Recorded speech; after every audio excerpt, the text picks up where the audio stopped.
Historias de Melk, la historia a grosso modo.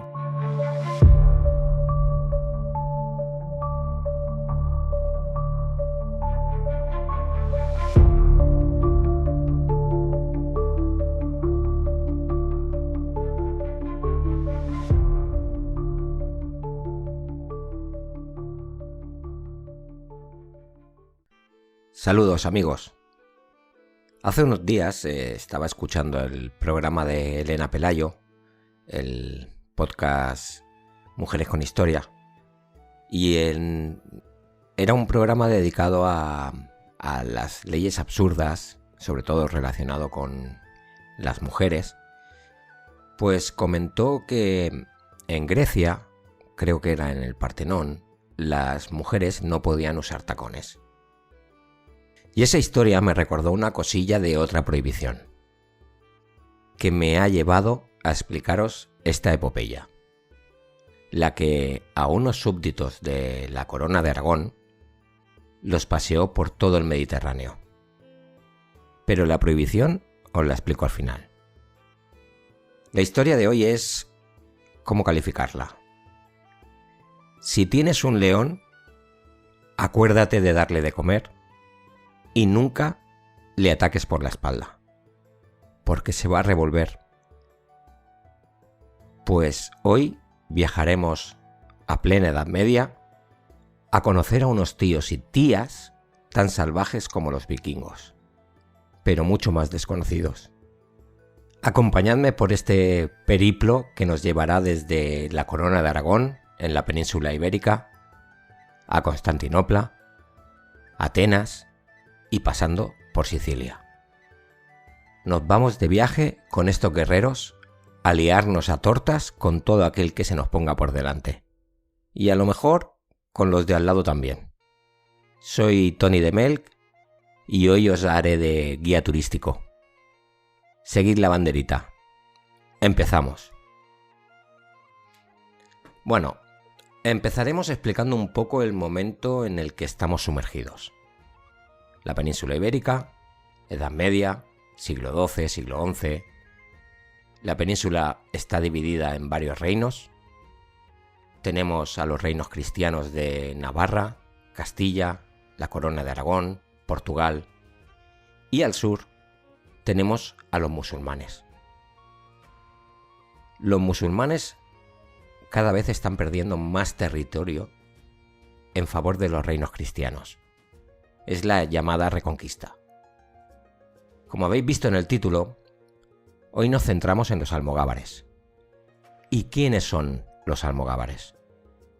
Hay varias teorías sobre su origen. La más aceptada es la que habla que surgieron de los Pirineos, del Pirineo aragonés y del catalán. Eran gente que vivían en lo alto, en las montañas, y que para sobrevivir bajaban a los valles, a los pueblos y los saqueaban. Almogávar es una palabra que proviene del árabe al-mugabir, que significa el que hace algaradas. Y es que el nombre les viene al pelo. Son unos bandoleros que no les importa a quién roban o a quién matan. En su mayoría son catalanes y aragoneses. También se habla de que hay sarracenos entre ellos. Por lo tanto, podemos pensar que gente que vive en la montaña y a lo mejor, si tú te unes a ellos, les da un poco igual tu origen. Mientras sea una persona, un tío bravo, ya les vales. También los podéis encontrar en Castilla, incluso en Portugal, pero de los que vamos a hablar son los que vivían en la Corona de Aragón, que fueron realmente los que han pasado a la historia. Con el paso de los años se les empieza a utilizar en la Reconquista. Vivían en las zonas fronterizas. Pensad que estas zonas, las zonas de frontera, no eran estancas. No era una línea en el mapa. No, estas zonas se movían mucho. Y ellos se dedican a vivir en estas zonas para hacer racias al enemigo. Se movían en grupitos pequeños, de entre 5 y 15. A lo mejor atacaban a un pueblo que estaba cerca de esa frontera, masacraban a todo el mundo, y al que no lo masacraban, los cogían para venderlos como esclavos. Eran muy apreciados en esta época de conflictos, porque estos guerreros no necesitaban nada. No es como un ejército al que tienes que llevar provisiones e intendencia. Ellos no lo necesitan. Son una gente que se alimentan de lo que encuentran por el camino. No les importa comerse un conejo, pero tampoco una rata, o comerse las hierbas que ven. Y eran gente muy dura, porque hay crónicas, no sé si exageran un poco, que hablan de que eran capaces de andar 50 kilómetros al día. Pues a medida que pasan los años, los van integrando dentro de los ejércitos cristianos. Pero eran unidades libres. No estaban sujetos a las órdenes de los militares. Se les daban unas instrucciones mínimas de hay que tomar este pueblo, y ya los almogávares, ellos ya iban por libre. Es lo que se conoce como un grupo de infantería ligera. Ellos no van a caballo. Pensad que en la Edad Media, bueno, y hoy también, un caballo era algo muy caro y muy difícil de mantener. ¿Y quién podía acceder a los caballos? Pues los nobles, pero no estos desarrapados. ¿Y cómo los utilizan en la guerra? Se les utiliza pues como exploradores para localizar al enemigo, para ver cuántas fuerzas tiene. Luego en las batallas los utilizan tanto como fuerza de choque, que eran básicamente tirarse contra la caballería enemiga. Que esto es algo como muy valiente, porque la caballería en la Edad Media son los tanques de la época. Ver que viene un grupo de caballeros sobre tus filas, los caballeros normalmente tenían todas las de ganar. Pero a los almogávares esto le daba lo mismo. Para ellos era diferente. Ellos no tenían miedo de los caballeros. Normalmente los almogávares no iban contra el caballero. Ellos se tiraban contra el caballo. Se tiraban al suelo y cuando el caballo estaba a su altura, con su espada corta, destripaban al caballo o le cortaban las articulaciones para que el caballo cayera al suelo. Y entonces es cuando el caballero se quedaba desprotegido. ¿Sabéis cuando esos robots de juguete que se mueven así a pilas, que van moviendo los brazos y se caen y ya no se pueden levantar?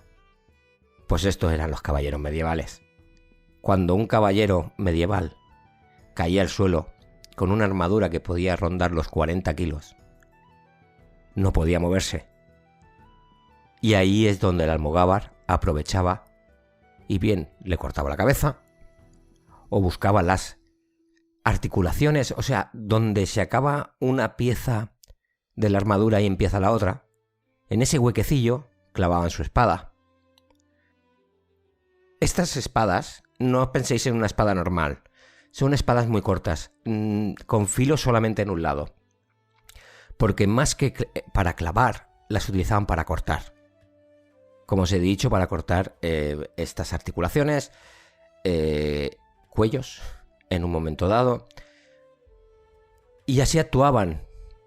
También los solían poner en los flancos, porque cuando se ven batallas grandes, lo típico es hacer el movimiento de tenaza, que es que te ataquen por tus costados y te desmontan tu formación.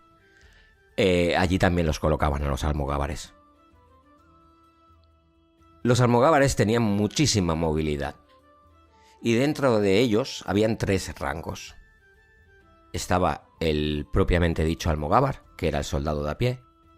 Luego tenían almohadén, que era como una especie de sargento. Editando el audio me he dado cuenta que al que es como un sargento, lo he llamado almohadén, cuando en realidad es almocadén.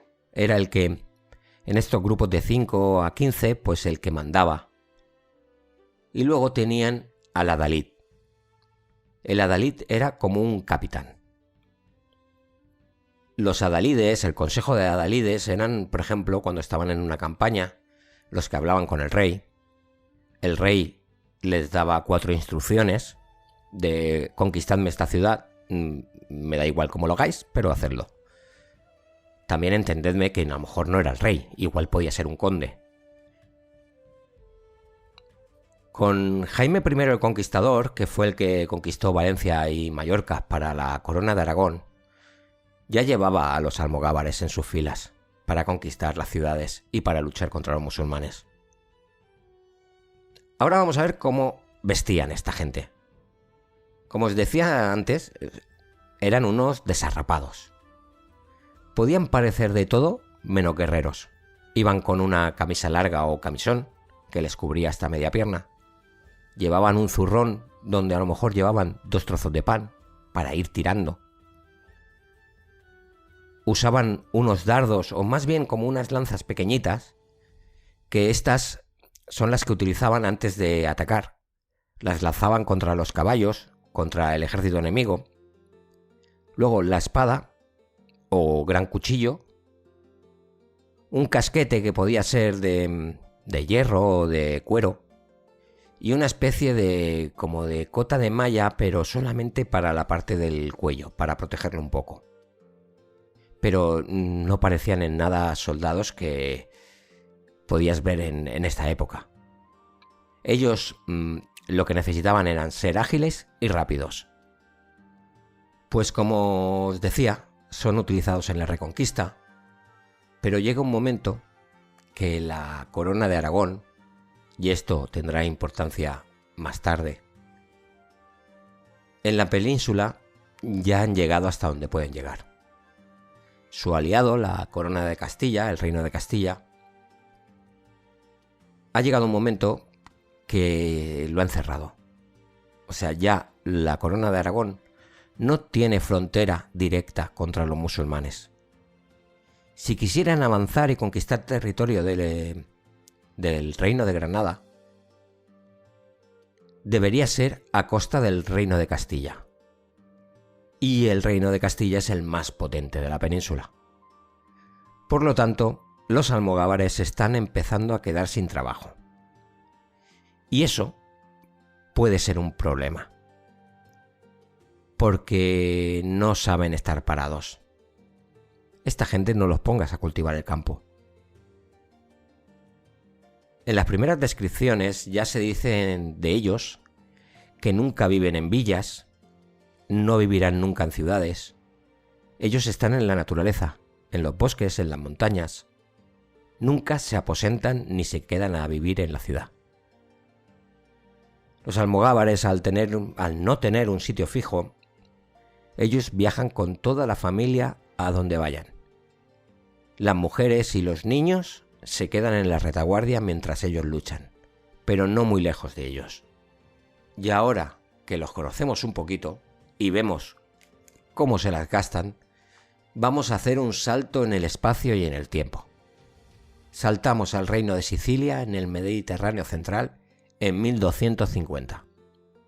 Aquí ya os aviso que viene un poco de lío de casas dinásticas, porque ya sabéis que todo va en torno a las familias nobiliarias, las alianzas que se tejen entre ellas mediante matrimonios y este tipo de cosas, que todos acaban teniendo el mismo nombre. Es un poco lioso, pero bueno, es importante para esta historia.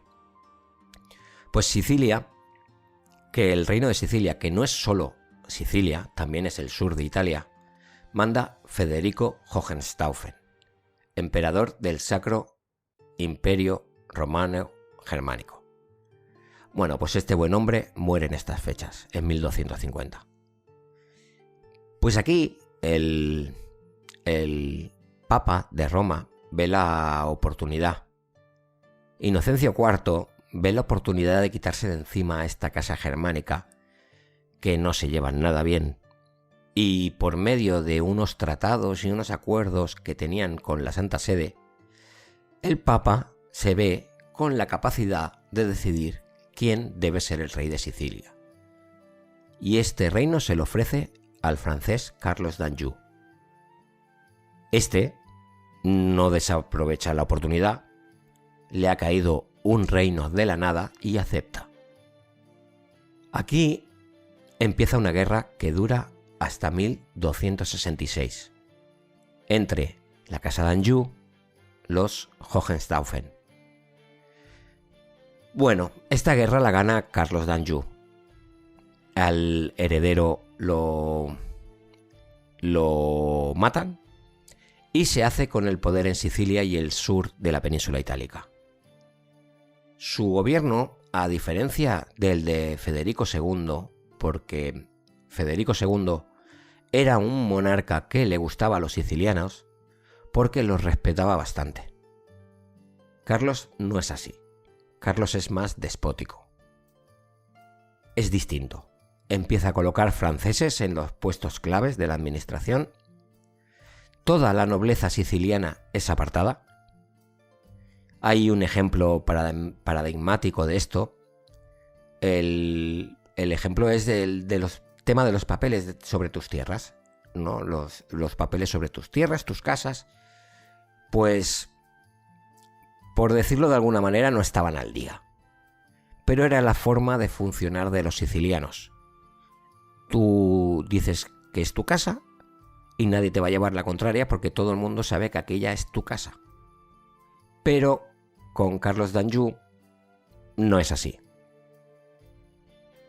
Carlos d'Anjou y sus secuaces te decían: ¿cómo que no tienes papeles de tu hacienda? Pues si no tienes papeles es que no es tuya. Te la requisamos y se la entregamos a nobles franceses. Los franceses que habían en la isla no se integraban con los sicilianos y estos sicilianos se sentían muy maltratados, a diferencia de cómo estaban con los Hohenstaufen. Pues todo estalló el 30 de marzo de 1282, en Palermo. De esto hay varias versiones, pero más o menos pasó algo así.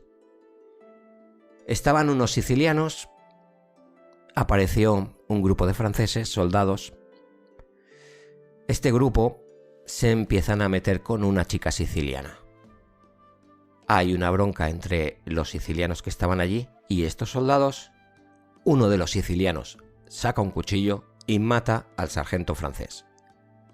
Esto provoca una insurrección general en Palermo, que se extendió a toda Sicilia al grito de «muerte al francés». Empiezan a pasar a cuchillo a todos los angevinos que se encuentran.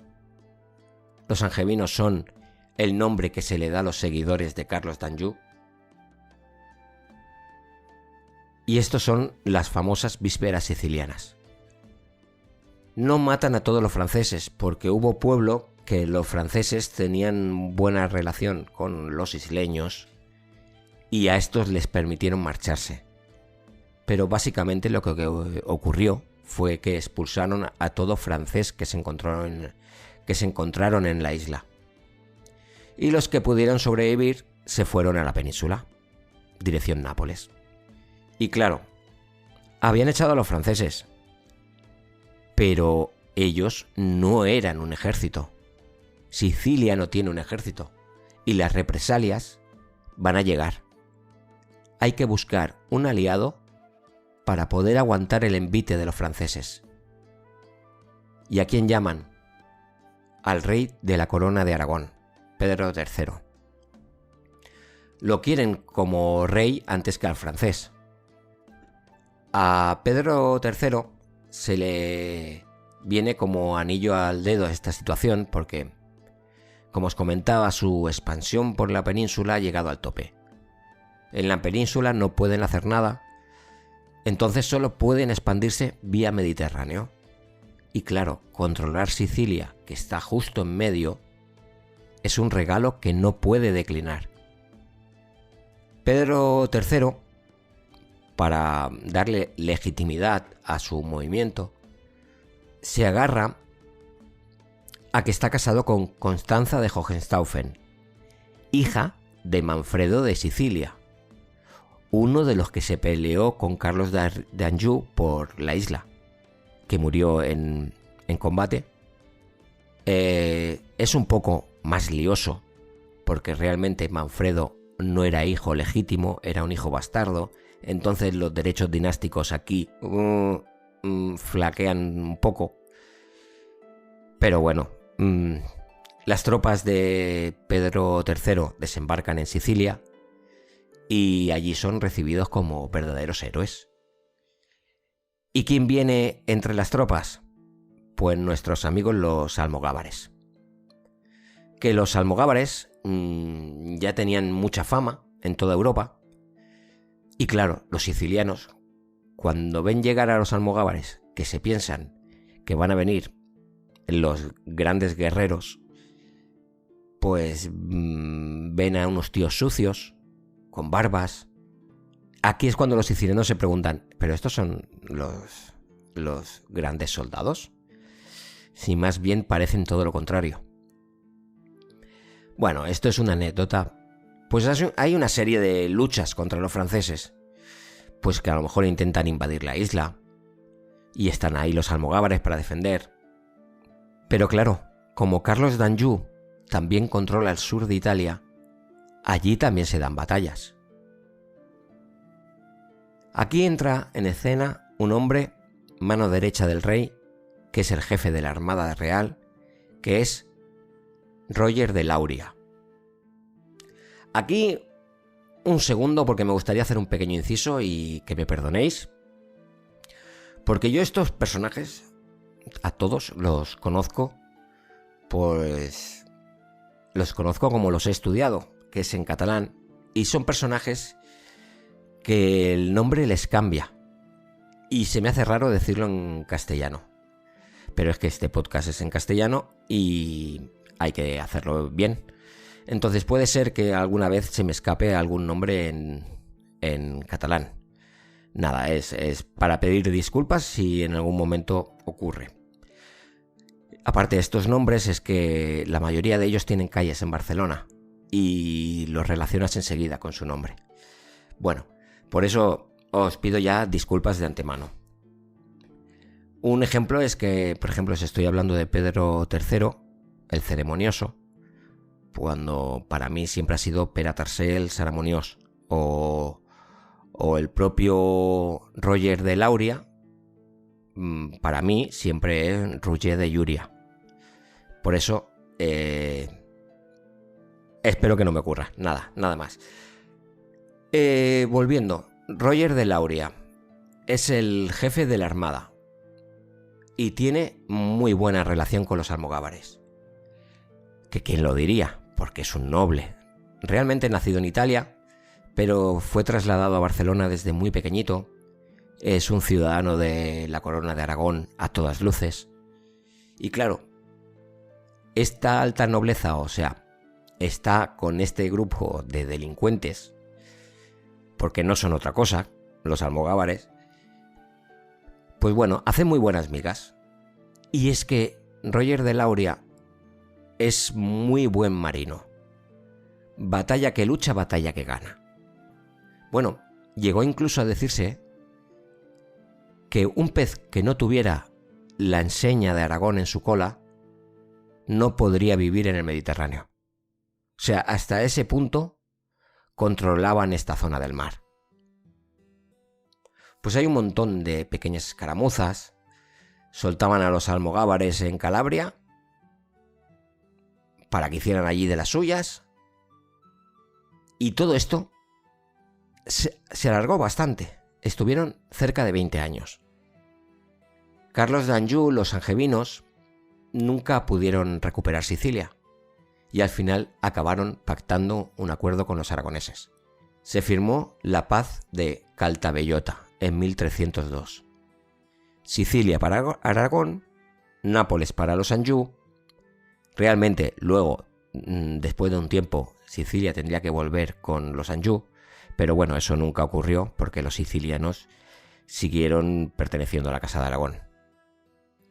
Pues ya hemos llegado a la paz, ya está. Sicilia está pacificada y ahora ya todos podemos ser felices.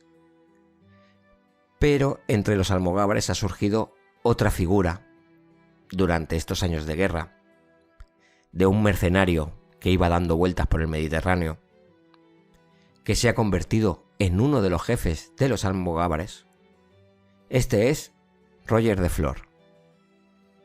Este hombre, Roger de Flor, por sí mismo merecería todo un programa para él, por la vida que llevó. Este hombre era hijo de un halconero del rey Federico II. Se unió a la orden de los templarios, que cuando él tenía un barco que se llamaba el Halcón en honor de su padre, pues esta nave la llevó para la evacuación de la ciudad de San Juan de Acre, allí en Tierra Santa, en medio de las cruzadas. Y por lo visto, este hombre era un poco piratilla. Todas las cosas que le entregaron para que las pusiera a salvo, oro, joyas, etc., pues como que desaparecieron. Fue expulsado de la Orden del Temple y entonces se dedicó a ser mercenario. Se unió a la corona de Aragón, se unió a los almogávares y los almogávares lo acogieron como jefe. Pues vale, se ha acabado la guerra en 1302 y ahora ¿qué hacemos con los almogávares? Porque esta es gente de acción, es gente que no se puede quedar quieta. Y esta gente es peligrosa en tiempos de paz, porque ellos van a seguir haciendo la suya y no les va a importar saquear un pueblo y enfrentarse a quien se tengan que enfrentar, ya sea amigo o enemigo. Pues surge la oportunidad de viajar, de que los contrate el Imperio Bizantino. Sí, ha salido la niña bonita, el Imperio Bizantino. Los bizantinos en estos momentos podemos llamarlos como queráis, Imperio Romano de Oriente, Imperio Bizantino, pero la palabra imperio les viene muy grande. Están en su peor momento. Ya no es ese imperio que controlaba toda Asia Menor, los Balcanes, controlaban el sur de Italia, el sur de la península ibérica, el norte de África. No, estos ya no son los mismos. Este es un imperio que controla Constantinopla, un poco de la península de Anatolia, lo que es Turquía, y el sur de los Balcanes. Y ya está. Están asediados por los turcos, que luego se convertirán en el Imperio Otomano. Tienen a los búlgaros en el norte. Un montón de pequeños reinos que le hacen la puñeta. Vamos, que todo el mundo está esperando que caigan. Y si no caen es por una simple razón, porque Constantinopla es inconquistable. Esos muros son una fortaleza. Pero bueno, al final caerán como fruta madura. En fin, los bizantinos están siendo asediados por los otomanos y el emperador Andrónico II, paleólogo, necesita ayuda. ¿Y quién mejor que los almogávares? Que ya veréis que no son los únicos mercenarios a los que contratan. Pues los manda a llamar y desde Sicilia van alrededor de unos 4.000 hombres con sus familias. Luego ya se les unirán otras oleadas de almogávares. Son recibidos en Constantinopla con gran júbilo. 1303. Constantinopla es una ciudad muy cosmopolita. Aquí no solamente viven romanos orientales, también hay genoveses, venecianos, que en este momento son las grandes potencias mercantiles. Y los genoveses y los catalanes no se llevan especialmente bien, porque Barcelona se quiere convertir en un puerto importante para el comercio mediterráneo. Pues para contratarlos les pagan 4 pagas por adelantado. Y a Roger de Flor lo hacen megaduque y lo casan con una sobrina de Andrónico II. Megaduque es un cargo muy importante dentro del imperio. es como la cuarta persona más importante dentro del Imperio Bizantino. Tenemos a Andrónico II y a su hijo Miguel como emperador. Mientras Andrónico se encarga del aspecto del día a día, de más comercial, más gestión, Miguel se encarga de la rama militar, que por cierto no le está yendo demasiado bien. Pues a los pocos días de estar, los almogávares en Constantinopla ya se enganchan con los genoveses. No está tampoco demasiado claro cómo ocurrió. Hay versiones que hablan de que iba un almogávar por la calle, se metieron con él los genoveses, el almogávar sacó el cuchillo y ya se lió. 300 genoveses murieron en esta trifulca. Los bizantinos se dan cuenta de que hay que quitárselos de encima y hay que enviarlos al campo de batalla. No pueden tenerlos allí en la ciudad. Los envían a Asia Menor, a la zona de Anatolia más al sur, sí, pegando al Mediterráneo. Tienen una serie de batallas contra los turcos, que las ganan todas sin problemas, siempre en inferioridad numérica. Los almogávares son siempre menos que sus enemigos. Los turcos incluso iban con los genízaros, una tropa de élite de la época, pero es que no pueden con ellos. Con el famoso grito del Despertaferro, Aragón, Aragón y Sant Jordi entraban en modo berserker. Es que es curioso porque se cogían tenían trozos de pedernal y con sus espadas o con las lanzas las chocaban con el pedernal, hacían chispas mientras gritaban todo esto. Esto era para infundir miedo al enemigo. Pues entraban en este modo berserker y ya no había quien los parara. Van ganando todas las batallas, conquistan territorios para el imperio y están limpiando de turcos toda la península. Pero, ¿qué ocurre? Ya desde siempre, desde la antigüedad, cuando llega el invierno no se lucha. No hay batallas, no es momento de guerrear. Hace mucho frío, las noches son más largas y abastecerte lejos de tu casa es más complicado. Por lo tanto, la norma es que en invierno las tropas se acuartelen. Y los almogávares están acuartelados con otros mercenarios. Estos mercenarios son los alanos. ¿Y qué ocurre cuando se aburren los almogávares? Pues que se pelean con todo el mundo. Acaban peleándose contra los alanos y hay una matanza. Y uno de los que muere es el hijo de Jorge, o así lo llaman los crónicas, el jefe de los alanos. Los alanos, salvo unos pocos, abandonan a los almogávares. Dicen que no van a luchar más con ellos, que son unos salvajes. Bueno, pues a todo esto van llegando más tropas de almogávares que estaban en Sicilia.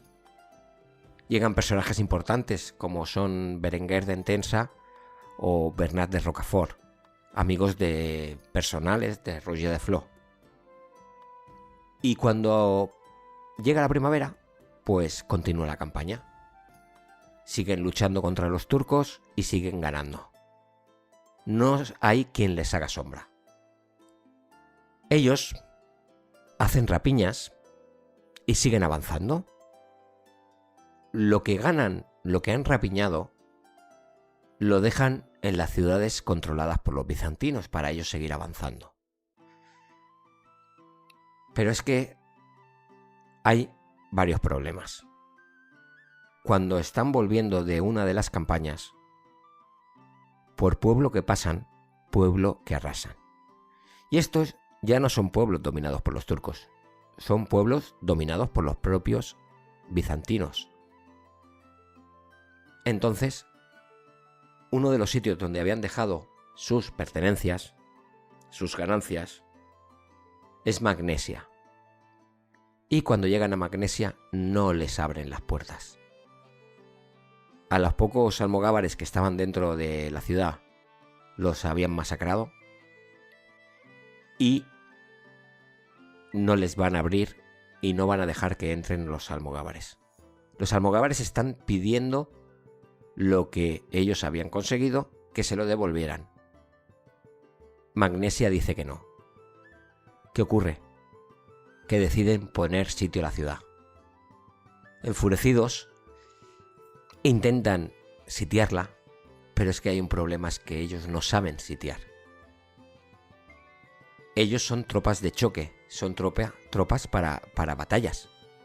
Ellos no tienen la maquinaria necesaria para asediar una ciudad, para asediar un castillo.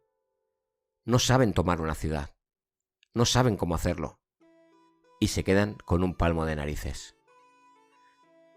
Roger de Flor está indignadísimo, pero a la vez que está ocurriendo esto, al Imperio Bizantino, por el norte, por la parte de los Balcanes, los búlgaros empiezan a atacarlos.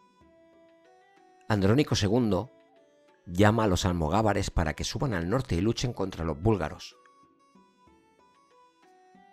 Y mira, Roger de Flor, ya no serás megaduque. Es más, megaduque vamos a hacerlo a tu subalterno Berenguer de Entensa. A ti te voy a hacer César. César ya no es el cuarto al mando del imperio. César es el segundo. Hacía 400 años que no había ningún César. Y de paso negociamos lo que ha ocurrido en Magnesia, para que os puedan devolver todo lo que conseguisteis en el campo de batalla.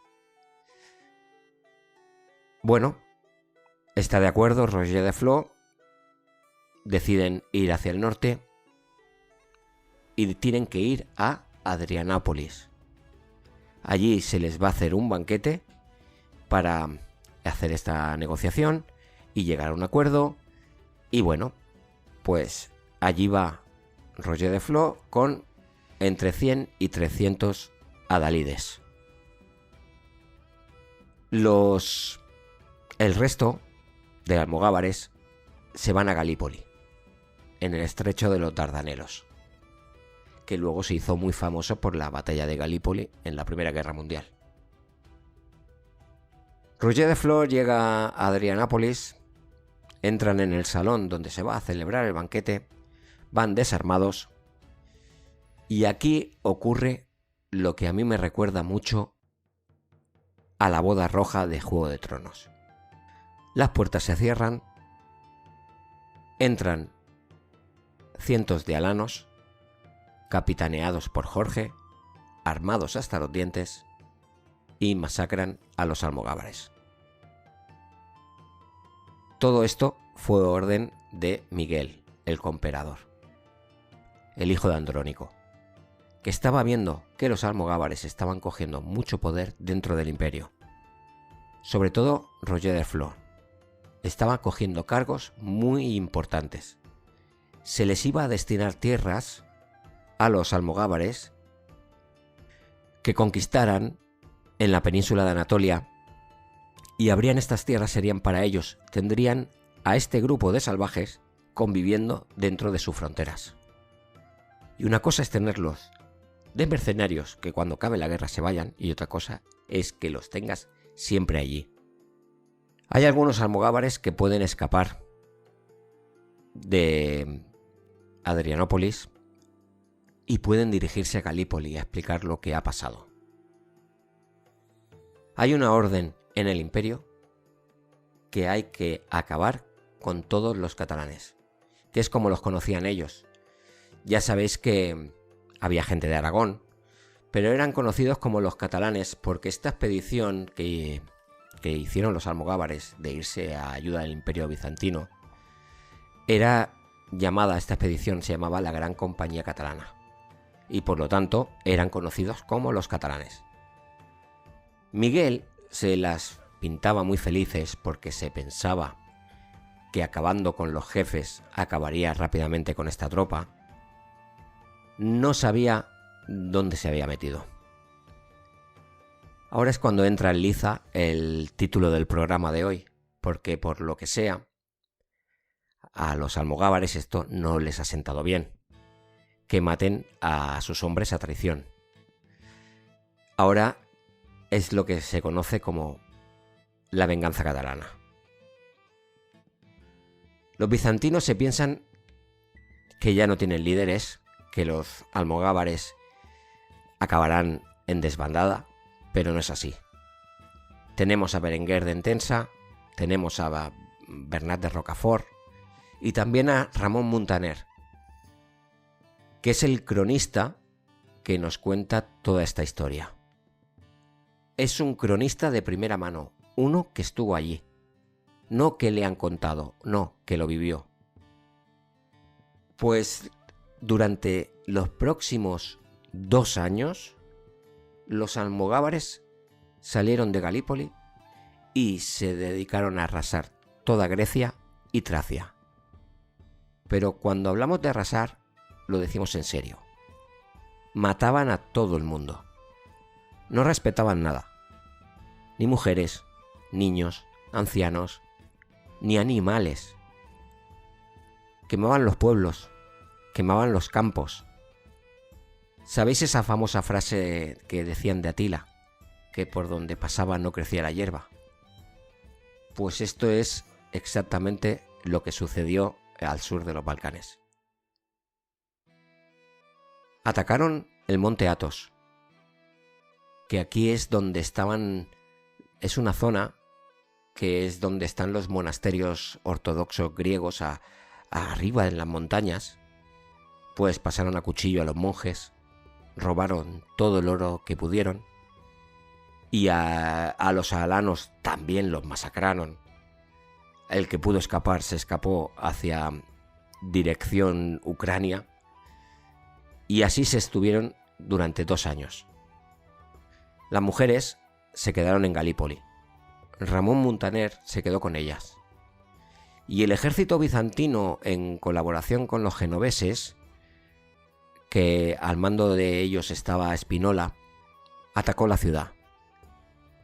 Las mujeres la defendieron hasta tal punto que es que los bizantinos, un ejército bastante numeroso, no pudieron tomarla. Ellas eran tan bravas como ellos. Luego al final hubo un enfrentamiento con el ejército bizantino entre las tropas almogávares y soldados bizantinos, que bueno, más que bizantinos es que había de todo, había griegos, turcos, había de todo entre ellos. Pues como siempre, los almogávares los derrotaron. Derrotaron también al ejército imperial. Y aquí este ejército se desmontó, ya no quedaba ejército. El imperio bizantino no tenía con qué defenderse. Los almogávares quisieron tomar Constantinopla, pero fue inútil porque no sabían tomar una ciudad pequeña, pues Constantinopla, que como os habíamos explicado es inconquistable, pues nada. Los únicos que pudieron conseguirlo, estos fueron los otomanos, unos 150 años más tarde. Ahora el imperio bizantino ya estaba herido de muerte. Pues los almogávares le dieron la puntilla y los otomanos recogieron el cadáver. Después de estos 2 años que han masacrado a todo lo que se movía, a todo lo que respiraba, era un tornado sin final. Yo es que me los imagino un poco así. ¿Sabes esas películas o documentales que veis los tornados en Estados Unidos que arrancan las casas y no dejan nada en pie? Pues los almogávares eran esto, eran el tornado. Pues pasado este tiempo y han llevado ya a cabo la venganza, el ducado de Atenas, que no era zona bizantina, era zona de un duque francés, los contrata porque quiere ampliar sus dominios. Este duque es el duque Gualterio V de Brienne. Como siempre ocurre, esto solía ocurrir mucho en la Edad Media, se creyó que era más listo de lo que realmente era. Porque los almogávares las batallas que tuvieron a favor de este duque, como siempre, las ganaron. ¿Y qué hizo el duque? ¿Agradecerlo? No. Como pasaba mucho en la Edad Media, decidió no pagar. Incluso quiso dividir a las tropas almogávares, intentando contratar a muchos de ellos, duplicándoles las pagas, pero olvidarse del resto, y él tener una fuerza de almogávares para que lucharan contra los otros almogávares. Los almogávares que fueron tentados rechazaron la propuesta, porque otra cosa no, pero tenían un gran sentido de la pertenencia al grupo. Al final se plantea una batalla, la batalla del río Céfiso. El duque con sus tropas francesas de caballeros se las promete muy felices, pero yo no sé si es que no veía las noticias o qué, pero los almogávares en todo este periplo nunca habían perdido una batalla. Pero bueno, allá él. El duque se prepara para la batalla y la gran equivocación es que no fue el duque quien escogió el terreno, fueron los almogávares. Y prepararon una trampa. Un campo que a simple vista parecía un campo de hierbas, pero en realidad estaba anegado por el agua y el barro. No sé, como cuando ves los arrozales, pero el agua no se veía. El duque lanza sus tropas, lanza a los caballeros, y cuando los caballeros al lomo de sus caballos llegan a la altura de los almogávares, se quedan enganchados en el barro. Los almogávares solo tienen que descabalgarlos, si es que no estaban ya en el suelo, y masacrarlos, entre ellos al mismo duque. ¿Y ahora qué? Han ganado al duque, han ganado al Imperio Bizantino, han ganado a todo el mundo. Han matado a todos los franceses que había en el Ducado de Atenas. Pues ¿qué pasa? Que estas tierras no tienen un dueño. Ahora los dueños son ellos. Ya no hay franceses que les puedan mandar. Se han quedado el Ducado de Atenas, que era el de Gualterio V de Brienne, y el de Neopatria, que es justo el que está al norte, que es el que han conquistado para este duque, pero bueno, al final se lo han quedado ellos. Entre toda esta historia hubo movidas también entre los almogávares. No todo fueron vamos a una. Bernat de Rocafort, que compartía un poco el poder con Berenguer de Entensa, hizo que lo mataran. Se hizo el líder de los almogávares, pero se vino poco arriba. Le vinieron aires de grandeza, quería hacerse rey, y esto a los almogávares no les gustó. Al final lo acaban deteniendo. No lo ejecutan, pero lo envían a Nápoles con los angevinos, que lo estaban esperando con ganas. Lo metieron en una prisión y lo dejaron que se muriera de hambre. Porque los almogávares, esto de los reyes, ellos podrían servir a un rey, pero que uno de ellos se convirtiera en rey, esto no iba con ellos. Los capitanes los elegían entre ellos mismos. Ellos decidían quién era su capitán. No era por linaje, era por méritos. Algo parecido a una, llamémosle, pseudodemocracia. Pues los almogávares estuvieron cerca de 80 años dominando el Ducado de Atenas y Neopatria. Estos territorios estaban adscritos a la corona de Aragón como un territorio más, como podía ser Mallorca o Valencia. Pero realmente quien mandaba allí eran los propios almogávares. Allí la corona de Aragón no tenía a nadie importante para mandar y que los almogávares fueran sus tropas. No, los almogávares controlaban estos ducados. Nominalmente bajo la corona, pero quien mandaba eran ellos. ¿Y por qué estuvieron 80 años? Pues porque los bizantinos ya nunca fueron una amenaza, era cuestión de tiempo que cayeran, y al final, quienes los sacaron de allí, en parte, fue otra partida de mercenarios, y esta vez estos mercenarios eran mercenarios navarros del Reino de Navarra, que es curioso que al final tropas de la península ibérica sacaron a otras tropas de la península ibérica de unas tierras griegas. Es bastante curioso. ¿Y cómo lo sacaron? Pues esto ya es un poco elucubración mía. Son 80 años los que han pasado. No son los mismos almogávares, son los nietos, o si me apuras, incluso bisnietos. Esta gente ya está sentada, ya está cultivando la tierra, no eran unos nómadas, no eran unos guerreros, y al final recibieron lo mismo que ellos daban. Y esta es la aventura de una compañía de mercenarios por el Mediterráneo. En Twitter, @melcaniano, con K. Bueno, se acabó. Hay algunas curiosidades que al principio os comentaba, que me recordó el programa de Mujeres con Historia. Y Elena, cuando hablaba de estas prohibiciones, me acordé de la historia de los almogávares, cómo había influenciado en la cultura popular balcánica. Hay varios ejemplos de ello. Tanto en Grecia como en Albania o Bulgaria hay expresiones relacionadas con los almogávares. Hay expresiones como salir de los turcos para caer en los catalanes, algo así como nuestro salir del fuego para caer en las brasas, o de ir de Guatemala a Guatepeor. El catalán, en alguna de estas culturas, es como el coco, el monstruo que viene por las noches a secuestrar a los niños.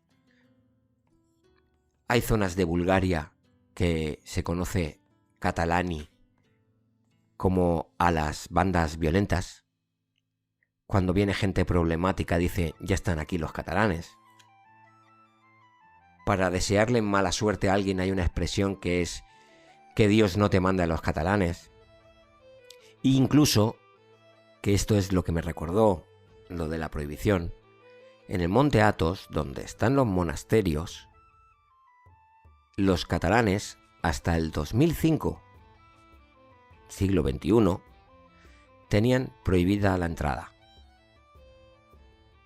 La Generalitat de Cataluña en un monasterio pagó unas reparaciones para que quitaran esa prohibición.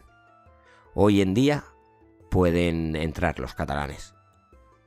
Pero, y esto yéndonos al programa de Elena, las mujeres tienen prohibida la entrada en estos monasterios. Otra parte curiosa de esta historia es que estos bichos, porque reconozcámoslo, eran unos bichos, es que no perdieron ni una sola batalla en toda esta historia. Y pelearon muchas veces. Miles de muertos dejaron por el camino. Las cifras que dan sobre las batallas a veces son exageradas porque no había tanta gente allí. No os he querido dar tampoco porque si no al final es un baile de cifras. Pero bueno, haceros una idea. Ellos se iban 4, 6.000, 8.000 y siempre estaban en inferioridad numérica. Y siempre ganaban. Luego, una de las curiosidades, una de las cosas que es que todos estos nombres que os he dado, todos en Barcelona tienen su calle. La calle Almogávares en Barcelona es muy famosa por ser la zona de, o por lo menos antes era la zona donde salía toda la gente que le gustaba el rock o el heavy o la zona de fiesta era por allí, por la calle Almogávar. Bueno, si os ha gustado el programa, si de verdad os ha gustado, dejadme un comentario y un like para ayudar al programa. Y si no te has suscrito, hazlo ya. Nada más, que las redes las tenéis abajo en la nota del episodio. Y una cosita más. Se vienen novedades. Estar atentos, que próximamente igual hay algo que contar. Nada más. Un saludo y nos vemos en el próximo programa. Adiós.